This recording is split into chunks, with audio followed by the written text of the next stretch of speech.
எல்லாருக்கும் நமஸ்காரம். இன்னைக்கு திருமங்கையாழ்வாருடைய அங்கன்மா ஞால அந்த பாடலோட 6வது பதிகம், 6வது பாட்டு. அங்கன்மா ஞாலம் பதிகத்தில் 6வது பாட்டு. எரிந்த பைங்கண் இலங்கு பேழ்வாய் எயிற்றோடு இஃது எவ்வுயிர் என்று இரிந்து வானோர் கலங்கியோட இருந்த அம்மானது இடம். நெறிந்த வேயின் முழவுள் நின்று நீனெறிவாய் உழுவை திரிந்த ஆனை சுவடு பார்க்கும் சிங்கவேல் குன்றமே. இது பாட்டு. சொல்லும்போது எரிந்த பையன் இலங்கு பேழ்வாய் எயிற்றோடு இது எவ்வுயிர் என்று இருந்தவானோர் கலங்கியோட இருந்த அம்மானது இடம். நெறிந்த வேயின் முழையுள் நின்று நீனெறிவாய் உழவை தெரிந்த ஆனை சோடு பார்க்கும் சிங்கவேல் குன்றமே. அப்படி சொல்லணும். அது சொல்லும்போது அப்படி சொல்லுவாங்க. சாத்தமிழில் சொல்லும்போது நல்ல அருமையான பாட்டு. எரிந்த பைங்கண், கண்ணு எரியர் தான் அப்படியே. ஆனா பைங்கண்ணா எப்போதும் குளுமையாக இருக்கக்கூடிய நரசிம்மரோட கண்கள் எப்போதும் குளுமையாக இருக்குமா. நரசிம்மரோட யோக நரசிம்மர், லட்சுமி நரசிம்மர் இதெல்லாம் பார்த்தீங்கன்னா கண்ணெலாம் சாந்தமாக இருக்கும். கண்ணை பார்த்தீங்கன்னாலே உங்களை ஆட்கொள்கிற மாதிரி இருக்கும். அதுதான் இங்கே சொல்கிறார். எரிந்த பைங்கண், அந்த மாதிரி கண்கள். அந்த பைங்கன்றது குளுமை நிறைந்த, பைனா குளுமை நிறைந்த கண்கள் எரிந்த நெருப்பு அக்னியை கொட்டுற மாதிரி காட்டுறதான். எரிந்த பைங்கண் இலங்குன்னு சொல்றது விளங்குறதுன்னு அர்த்தம். அது மாதிரி காட்சி கொடுக்குறாராம். எரிந்த பைங்கண், அந்த குளுமையான கண்கள் அப்படியே எரியர் தான். நெருப்பை கக்கிற மாதிரி குளுமையான கண்கள்ல நெருப்பை கக்கிண்டு அதை தான் இங்கே சொல்றாரு. இலங்குன்னா அது மாதிரி விளங்கிய அப்படின்னு. இலங்கு பேழ்வாய்ன்னு நேற்றுக்கே சொன்னேன். பேழ்னா பெட்டி, பேழ்வாய் அந்த மாதிரி பெட்டி மாதிரி வாயாம். அதாவது உள்ள போயிட்டு அப்படியே ரொட்டின் ஆகி வெளியில வருது. அந்த மாதிரி பேழ்வாய் எயிற்றோடு. எயிருன்னா பல்லு. நேற்றுக்கே சொன்னேன். நேற்றுக்கு நான் சொன்னேன் உங்களுக்கு. எயிருன்னா பல்லு சொன்னேன் இல்லையா. எயிற்றோடு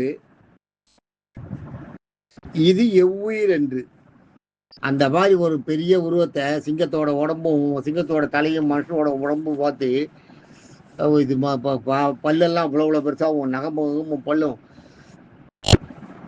அப்படியா ஒரு மாதிரி பயங்கரமான தோட்டத்தை கண்டு எயிற்றோடு இது என்ன இது உயிர், இது எந்த உயிர், இது என்ன உருவம், இது நம்ம பார்த்ததே இல்லையே. எல்லாருக்கும் தேவர்களுக்கு கிருஷ்ணன் தான் வந்திருக்காரு, பெருமாள் தான் வந்திருக்காரு தெரியல. அப்புறம் தான் தெரியுது எல்லாம் ஒரு மாயை தான். எயிற்றோடு இது எவ்வுயிர் என்று இரிந்த வானோர். தேவர்கள் எல்லாமே இரிந்துன்னா அதான் சொன்னேன் இல்லையா. அது காணாம போறது. இரிந்த வானோர், அது கலங்கியோடி இரிந்த வானோர்னு சொல்லணும். அப்படி எடுத்துக்கணும். இருந்த வானோர் கலங்கியோடன்னு இருக்கு. அது பாட்டுக்காக அப்படி திருப்பி போட்டிருக்கு. கலங்கி இரிந்து வானோர் ஓட அப்படின்னு அர்த்தம். கலங்கி வானோர் ஓட எரிந்து அப்படின்னு சொல்லலாம்.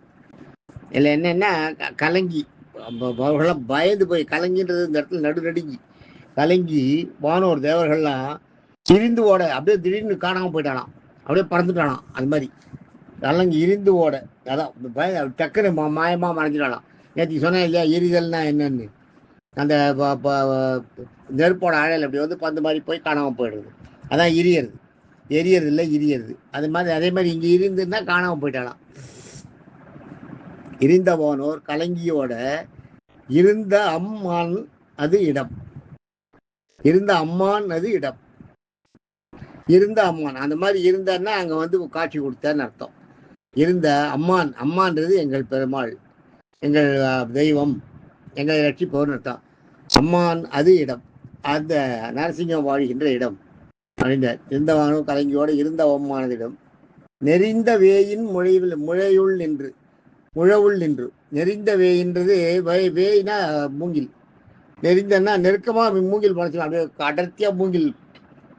நாங்க போனப்போ கூட பார்த்தோம் மூங்கில். அப்படியே அவ்வளோ மூங்கில் இருக்கு. சைக்கிளில் கொஞ்சம் கொஞ்சமாக வச்சு வெட்டி கட்டி தெரியாமல் எடுத்துன்னு போறாங்க. நாங்கள் போயிருந்தப்போ பார்த்தோம். நெறிந்த வேயின் முழைவுன்றது கரெக்டு. அப்படியே மூங்கில் அப்படியே கொப்பா மூங்கிலுக்குள்ள பூந்தெல்லாம் நீங்கள் போக முடியாது. அது மாதிரி அப்படியே பக்கத்தில் பில்லு மாதிரி, கோரப்பில் மாதிரி அப்படியே அடுக்கடுக்கா மூங்கில். கோரையோட ஒரு இதுதான் அது மூங்கில் வந்து, அதோட ஜாதி தான் பெரிய ஜாதி. கோரப்புல் மாதிரி ஃபுல்லாக மூங்கில் நெறிந்த வேய், நெருக்கமாக இருக்கான். நெறிந்த வேய், நெருக்கமாக இருக்கிற வேய்னா மூங்கில் சொன்னேன் இல்லையா, மூங்கில் காட்டில். அதில் முளை, அதில் என்னென்னா அந்த நெருக்கமாக இருக்கிறது கூட என்னென்னா ஒரு இடத்துல நெருக்கமாக இருக்கும், ஒரு இடத்துல ஒரு சின்ன கேப் இருக்கும். அது மாதிரி மூங்கில் வளைஞ்சு கழிஞ்சு போயிருக்கும். அது மாதிரி போயிருக்கப்ப ஒரு முழைன்றது என்னென்னா முழவுன்னுவாங்க. முழவு அப்படின்னா அது வந்து ஒரு சின்ன குகை.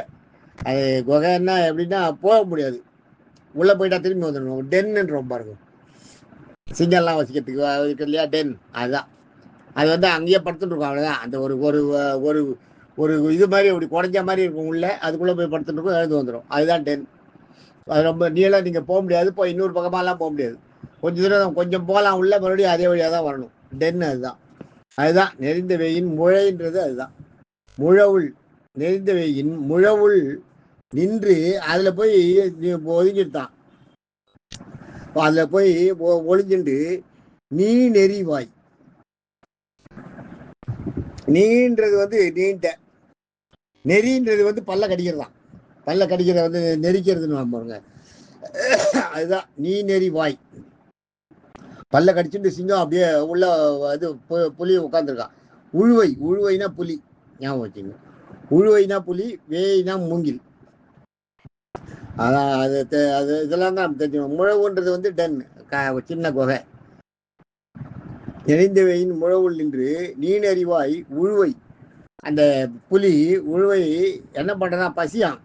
அப்படியே பல்ல கடிச்சுட்டு பல்ல நேரம் கடிச்சுட்டு அந்த அந்த டென்னு அந்த மூங்கில் போதற்குள்ளே ஒரு இடத்துல ஒரு கூடுமா இது மாதிரி இருக்குது, குகை மாதிரி இருக்குது, அந்த இடத்துக்குள்ளே நின்றுருக்கான்.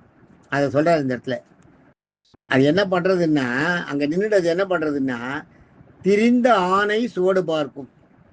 அந்த பக்கமாக போச்சு பார்த்தீங்களா யானை, அதோட கால் தடத்தை பார்க்குறதான். ஏன்னா அதை ஃபாலோ பண்ணிட்டு போய் அதை அடிக்கணும், அதுக்கு பசிக்கிறது சாப்பிட்ணும்.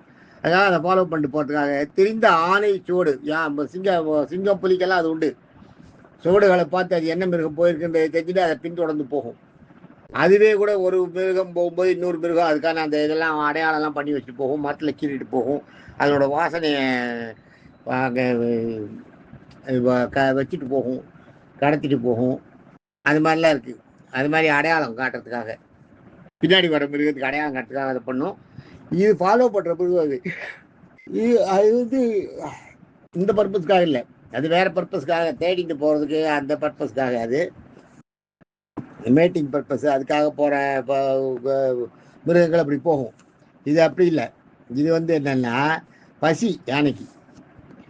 திரிந்த ஆணை அந்த பக்கமாக போயிருந்தா அது போயிருக்கு, அந்த வழி இருக்கு. அந்த திரிந்த ஆணை சுவடு பார்க்கும். அந்த கால் தடம், சுவடுன்னா கால் பதிக்கிற தடம், அது அடையாளம். திரிந்த ஆணை சுவடு பார்க்கும். அதை பார்த்துட்டு அப்படியே போறதான் புலி.